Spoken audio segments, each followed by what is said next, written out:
Hello everybody and welcome! In this video I will show you how to fix Bluetooth pairing issues for the headphones Creative Zen Pro. Firstly, make sure that your Bluetooth is turned on. Now click on your headphones. If it doesn't help you, we should make a soft reset, so just press and hold on power button to turn off your headphones and press and hold again to turn on it. If it doesn't help you, we should remove and add our headphones. So just click on the information icon or settings icon if you have Android. Then forget this device, forget device. Now turn off the headphones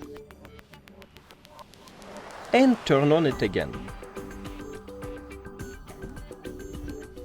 Now we should see our headphones on the list.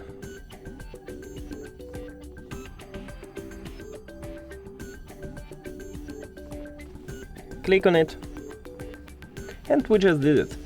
Thank you for watching this video. If you found it helpful, please consider subscribing to the channel and leave the like on the video. It's really important to us. See you later!